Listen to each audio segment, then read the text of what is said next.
Hello, everyone. Welcome to People of. I'm Sara Kauss, and today we're joined by my good friend, Hallie Fry of Flower and Fringe, based out of Palm Beach, Florida. Talk to me a little bit about where you started in your life and, tell me about growing up in a small town and that sort of thing when you started. Thank you for having me. I'm originally from Erie, Pennsylvania, and I'm actually from a little town outside of Erie. It's called Girard, Pennsylvania. And I grew up there with my parents, and I have a younger brother that's 9 years younger than me. And I grew up, there's farmland, it's very small. We grew up on the lake, so that was kind of nice. And I just grew up with a really great family. We have a lot of extended family up there. Everybody knows who you are in town. Which is good some days and bad some days, but I'm really thankful to have that kind of experience as a child or as a kid.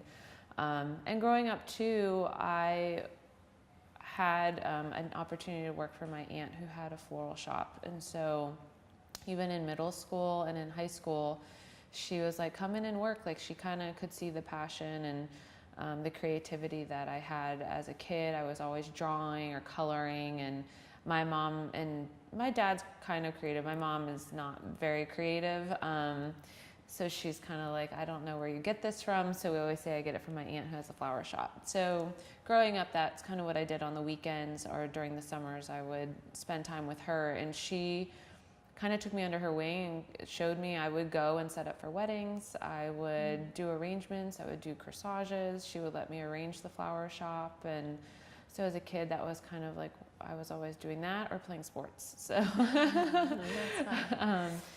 so that's where I'm from. And you took a leap of faith, and in your leap of faith, you went from this small town when you were in school and then went to Palm Beach Atlantic. Yes. And tell me a little bit about the courage and strength growing up, and you had said driving down 95, just this whole world had sort of opened up for you, that you were like, oh my goodness, I'm going to start this brand new thing.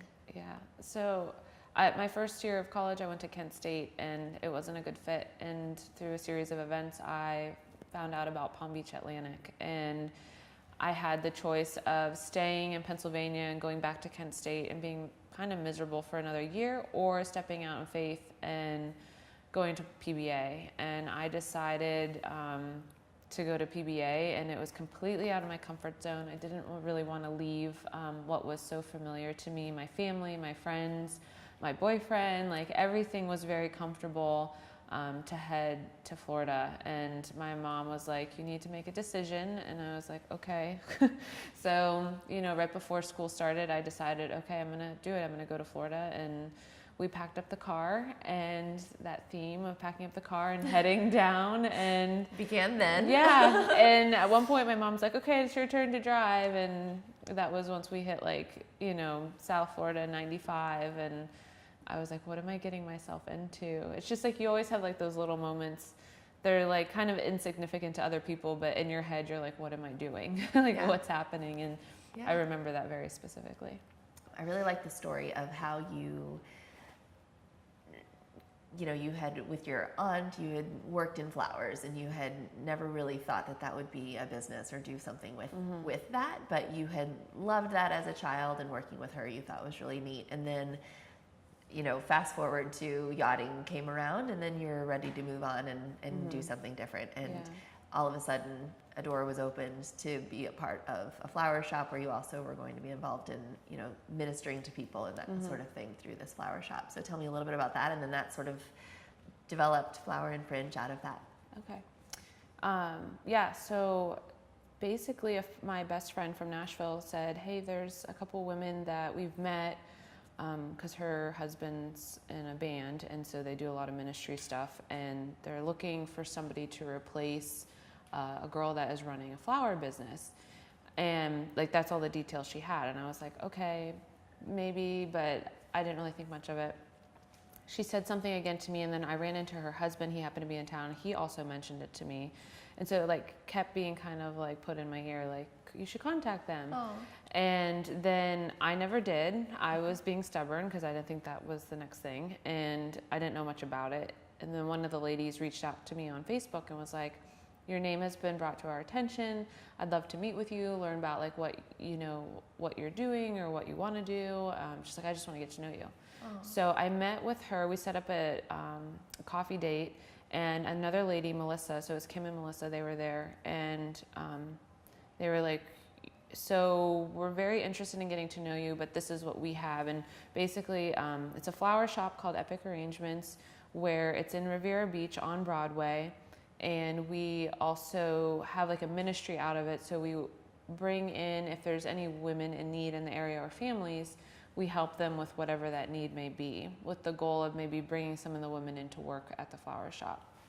So I was listening to all this and I was like, this sounds amazing, because I've always loved, you know, mission trips and different ministry avenues, but I never knew how to like, you know, go after it myself or what that would look like. And then obviously the floral business, and again, tying back to my aunt having a flower shop and working for her, and when I worked on the boat, I would do, like, we did dinner parties every night, and I would do the centerpieces, and I would, you know, we were in remote areas where we couldn't get to a florist, so we would like forage or just get, you know, cut flowers, and I would arrange them or come up with new table displays like every night. So it's always been something that I've had my hand in, but I never thought it would be a career. Wow.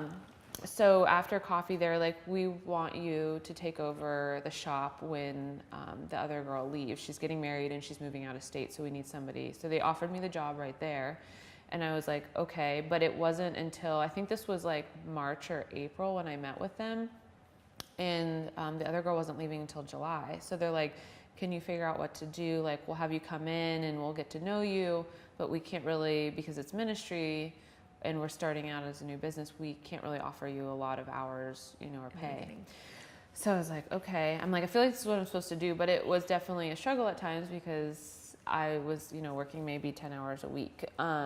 So again, that was like a step of faith of like, okay, no, this is what I'm supposed to do, but I don't know how it's going to work. But again, God provided, and, you know, so moving forward to July, I came in and took over the flower shop and really enjoyed it, and made like a lot of connections with the local wholesalers, and just like kind of learning about social media at that point. And, you know, some of my close girlfriend, Jessica Lauren, like we went to PBA together and everything. Like she was like, you know, kind of helping me, and like I would just kind of pick her brain about like what the business looked like and whatnot.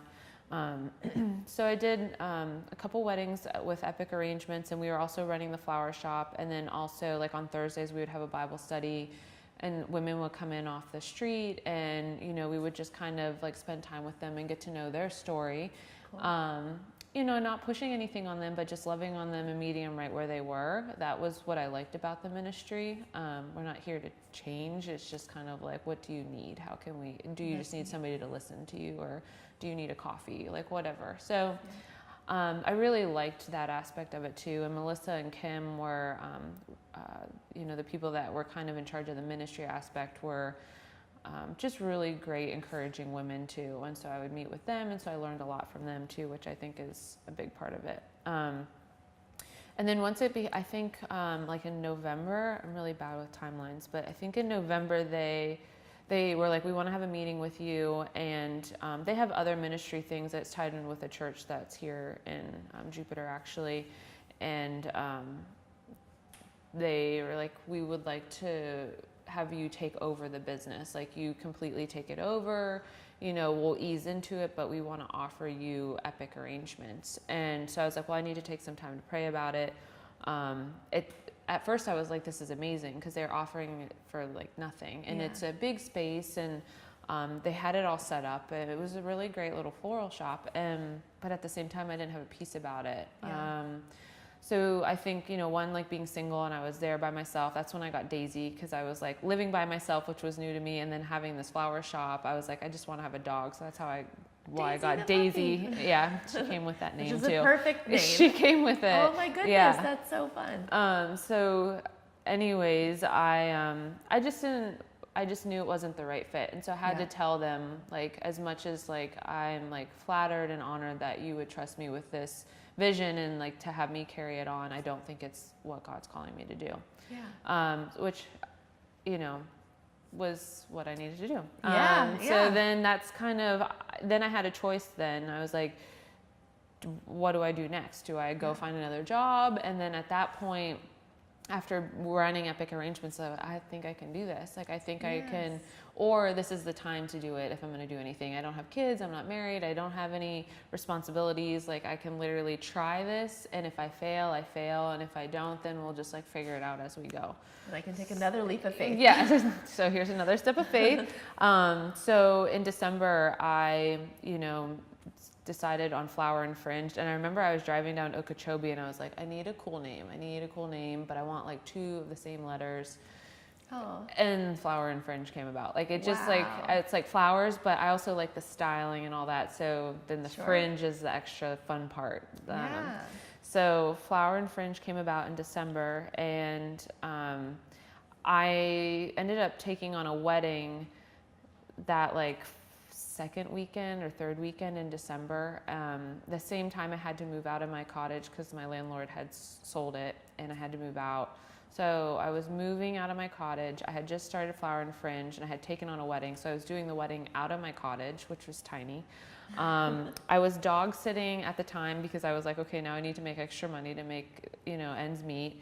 And one of the guys that I used to work with on the boat, he was like, my mom wants you to come decorate our house. And their house was huge. It's in Fort Lauderdale. So I went down the one day, like the day before, I decorated the whole house, and then I had the wedding, and I was moving, and I was dog sitting. And something about the BVIs too. Oh, and then so then also, this is God's way of providing. A girl that I knew from yachting, she was like, we need you to come, or would you be interested in coming down to the British Virgin Islands to take care of this house? We're having house guests come in and we want you to like kind of be like the hostess of the house. Oh, neat. And so they're like, we need you to fly in like the day after Christmas. And I'm like, sure, let's do it. Let's do 15 different things at one time. And the problem with that though is I didn't realize from yachting I had used up all my pages in my passport. So I had to also go down like the same time I was doing the wedding, or I can't even keep it straight. The house in Fort Lauderdale, I had to go down to Miami like 3 days in a row to get a new passport.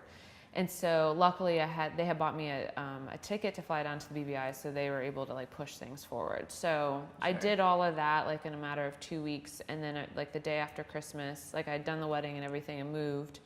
And then I flew out to the BVIs and was there for a couple weeks. And then that turned into the family I used to work for. They're like, well, we have a house and we want you to come manage our house full time instead of doing that for the other family.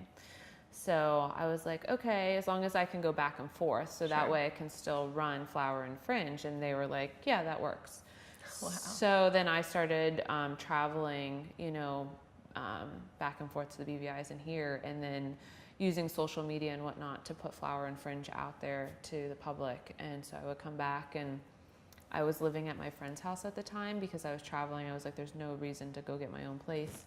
And so I would do the flowers out of her kitchen. Wow. And people thought like I had a shop and I had everything together and I was full time, but I wasn't. I think that perception too of having it out of your house or whatever. It's the perception to inspire anyone of starting your own business. I mean, you don't need to have a huge space. You don't need to have all of the things. No. Before you can start something, you just have to do it. You just have to do launch it. You know, just do it, and it'll all sort of figure out its own way. Yeah, it was good. It was a blessing because being able to come back from the BVIs, I would have like 2 weeks, chunks of time. So then I like built my website and like I could work on projects and figure things out, and then I would go down there and work and make the money I needed to survive, and then come back here, and then it all put it together. You had talked to me about A Million Little Ways by Emily Freeman and how that really inspired you and was a great uncovering of where you are right now. Yes. So again, and I brought up my best friend Kelly, but she was the one that recommended. I was in Nashville this past year, and she was like, you need to read this book, you need to read this book. And I was like, I don't have time to read this book.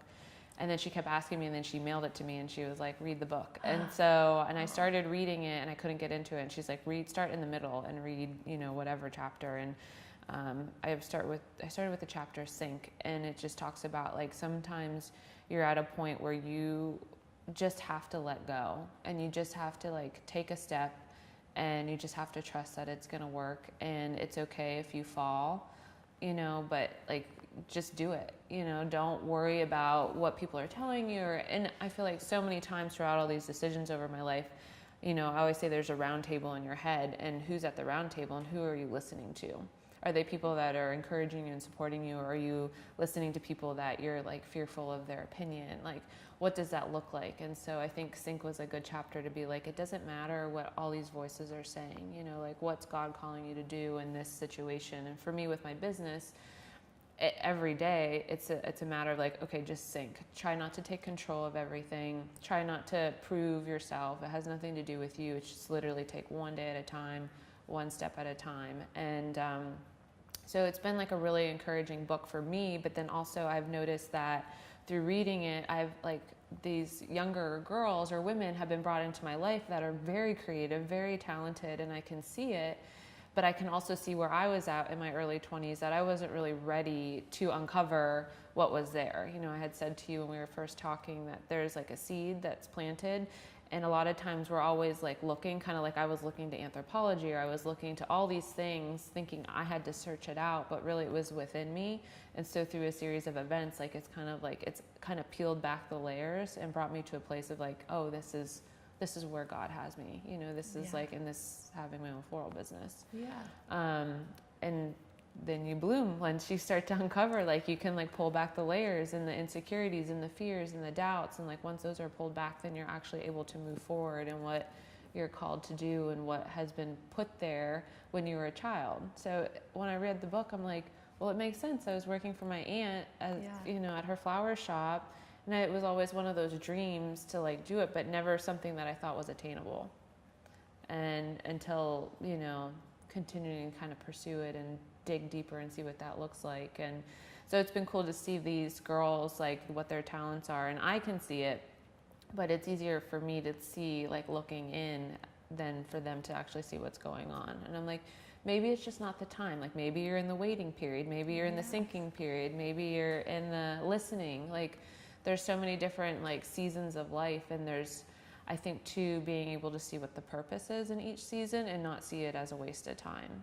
Because I was in waiting moments and I'm like, I don't, you know, like this. And right now I feel like I'm in a waiting moment with finding my husband. I don't know where he's at, but he's out there. Yes. You know, so there's always like those moments. And I think it's just been like a really encouraging book, because she just like, it's basically, she just is so spot on with it. Like it just makes sense. So I love that.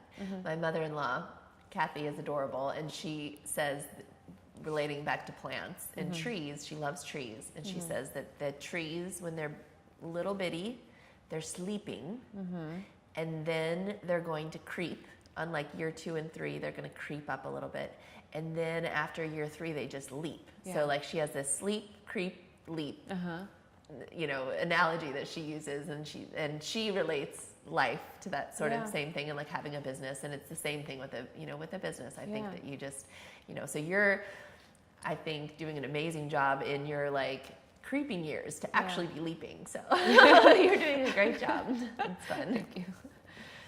So I think, you know, what is the neatest piece for me about you is your passion to really want to inspire others. I think that is a very selfless thing, and you've gone through all of these different hurdles and challenges, and really letting everyone know that starts whatever it is, you know, that you really can do it, and you are going to have these trials and tribulations, but all of those are going to come back and have, you know, mean something, a part of the bigger picture, you know, of whatever you're supposed to do. So with Flower and Fringe, I love the direction that you're thinking of going with that. So tell me a little bit about, you know, the direction long term, where you see it going, and how you want to grow. No pun intended. This is blooming. So now I'm in a shop, and I have a space and a workshop, and it's been like a year full time as Flower and Fringe, and now I have Rachel as an employee, and something I never thought would happen, any of this. And it's been a really great year, and getting to meet people like yourselves and other people in the industry, and then just people in the community. And I think the biggest thing for me that I've loved about having my business, well, two things. I get to do something that I'm passionate about, and I love being creative. And so it's like that daily outlet of being creative. And then also being plugged in the community. So like from my story of what I've been telling you, I've been moving around, where now I feel like God's like, you need to plant roots. And that's what he kept telling me. And so it's like now with my business, I'm here, like this is where I'm at. And it's allowed me to build a community, which I really enjoy, and to also meet other people that have businesses or other people that are wanting to start businesses. I feel like that's been like kind of the theme for me this past year. So with where I'd like to see Flower and Fringe go, I'm not very good with vision. Like I've always just kind of like, oh, this is what we're doing. But you know, more and more people have been asking, and so I've been trying to like take some time to think about what that is and just pray over it. And you know, right now I'm looking at growing into a bigger space. I still want it to be a workshop. I don't necessarily want a full-on like floral shop or anything like that, but I do want a bigger space. Because I think that's important to grow, is like you have to kind of step out again and like see it grow. And then also with that, having a kind of a retail space. There's something in the works right now that I can't like divulge all this stuff, but there's workshop with an aspect of a retail space in downtown West Palm. So that's my vision. And with that too, it's like with you know, with getting my business out there, since I was kind of tucked away in another business, I did pop-up shops around town. So I would go, you know, to the Blind Monk or Stellis or Subculture and all these little places, and just have like bring buckets of flowers and offer wrap bouquets. And I think what people have gravitated towards is I would meet the person, kind of get to know them a little bit, and just by their personality say, let me make a bouquet for you. And that's what people have loved about Flower and Fringe. At least that's what I've gotten feedback for. So I'm hoping to be able to do that more, and also teaching the workshops too. So teaching, you know, wreath class, floral design class, whatever it is. So also expanding on that. And that has also been like just watching people create and feel inspired, or you know, moms that come in and they're like, it was just nice to like shut down and just like create something for ourselves and have 2 hours, and just to have that space. I think a lot of people don't allow themselves like that, you know, creative space to just be, even if it's not like, it doesn't have to be a masterpiece. Like that's what I try and encourage people as well. Do you have any specific advice that you would give to someone that's looking to be a florist particularly? I think it's being true to yourself and your style. I think because when I put stuff out there, it's something, one, that I would want, and two, it's like, it's my style, but then I also, who am I giving it to, or who's it for? What bride is it? Like yesterday I did a wedding and I called it a weird wedding, but I mean that in a very positive way. Like they gave me all these weird containers and they were like, can you put flowers in them? Or it was like a glass ball, it was a rock, like it was like not like a vase. But I loved it because I was like, let's just do it. Let's figure out how to make this work. And you know, what flowers, I feel like flowers kind of have personalities too. And so like what flowers go with what personality, like there's like really girly girls, and then there's like the eclectic girl. So it's just kind of fun to play with that. And I think if somebody's wanting to get into the business, like just be true to who you are and what your style is, because that will shine through, instead of like the cookie cutter, you know, recipes that are kind of out there, you know. And how do you think that because I know starting in photography, it was always a challenge to, people would say, well, what's your style? I'm like, well, how do you know what your style is? So I think speaking to that a little bit about, you know, how being a florist and creating, it just sort of, your style just automatically comes out if you're just putting creativity out there and you're not trying to be anyone else, you know, like just kind of wrapping yourself around your passion. Yeah, it's just, I don't know. It's like, what are you drawn to? And it's funny, like even I go shopping for flowers every day, and it's like, I pick the flowers that I'm drawn to that day. And sometimes it's funny, it's like you can see my mood because I'll walk out with like all these colorful, vibrant flowers, or I'll walk out with like whites and neutrals, and it's like very calm. And I'll put them on the table and I'm like, oh, this is interesting. Like, this is what I'm feeling today, you know? Yeah. So it's kind of cool that I just go with it. And the other thing too that's been kind of crazy, like there's so many times that, you know, I'm still new, I'm still learning a lot, and kind of like what you're saying, like you think you're prepared for a wedding or an event, but you go in and you're like, oh, maybe I should have done more research or whatever. But like that's where like my faith, because I'm like, okay, I have no idea what the details are of this, but I'm just gonna go with it. Yeah. And the stuff that I've done has matched up like identically with whatever else was going on. Like I couldn't have like made it more like, or the amount of flowers that, because a lot of times I'll go to an event and I'll just style there.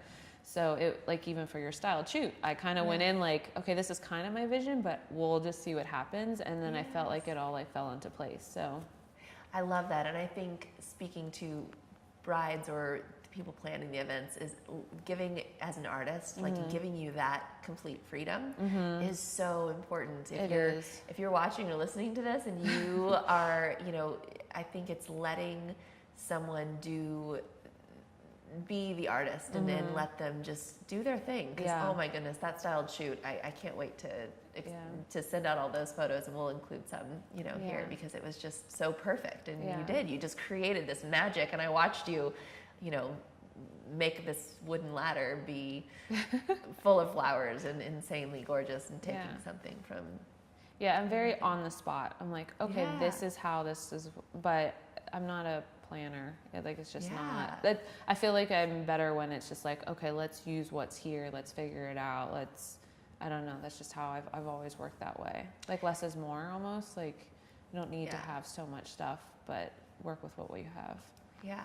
And having a business sort of marketing that background, I think is important too. I don't think that everybody has to do that, but I, you know, have that background. But I think that from a college perspective, has helped. Oh, it definitely has helped. And and two people, like, unfortunately, they just respect you more when they're like, oh, you have it, you know. It helps. The whole thing helps. School is important, but I think also just like figuring out really what you're passionate about too, and how you can like blend those together. So very fun. Well, tell me one thing this coming year that you're excited about, and we'll wrap up with that. Like, what is something that you feel like you're most looking forward to, and whether it's, you know, starting this project, this next phase, and that sort of thing, or what's one thing that you're just excited about?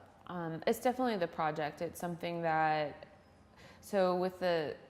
I have been wanting a new space. I've reached out to people and the doors have kind of been closing. And so my friend, who's very creative, was like, and she's younger, and this is somebody that like I've kind of been like helping through this process because she's like 10 years younger than me, and I can see like the potential. And so she was like, I really need to talk to you. And she was like, I just really have this desire to have a space and to have like a retail shop. And like, I've known this, but she like needed to like tell me again about it. And like, she just needed to voice it to somebody. Yeah. And so at that moment I was like, let me contact this guy that I met. I've only met him once, but I feel like I'm supposed to contact him. So I literally just texted him and I was like, I need a space and I need a potential retail space. And he's like, he responded right away, which I was shocked. And he was like, let me email you. He's like, I'm going to email you with some ideas. Wow. And within 5 minutes, he's like, I just emailed you, read your email. And he wrote this email out with all these options. And it was literally like he had taken all the ideas out of my head and put them on an email.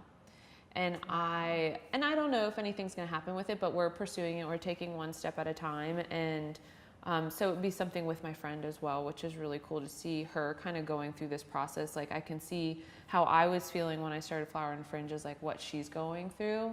And I'm like, you'll be fine. You'll figure it out. Like it will fall into place. And if it doesn't, like it will open a door for whatever it's meant to be, you know? And so I'm excited to see what that's going to look like for the next year, because I know stuff is in the works and it's bigger than, I mean, I love doing flowers, but I love being a part of the community and like hosting events, like doing the, you know, farm to table dinner and setting all that up. So I'm hoping there's more of that. Like that's kind of what I'm like envisioning for the year. I love it. So, Well, thank you so much for coming and spending time with me. I'm super excited, and I think that, you know, your story is very inspirational to all walks of industry people, or you know, small business owners, or just people that are really maybe frustrated with where they're at because they just don't see what's next. And you're offering really great advice for, you know, just stay strong. Something next will come. You may not know what that is, and you may not be able to control it, and it may not be what you thought it would be. You know, you thought that you would be run anthropology corporate, you know, and travel with them, and then, you know, here you are with a very impressive, you know, in just 2 years where your business has gone. So thank you. Yeah, I'm excited that you spent time with me. So thank you. Thank you. Thank you.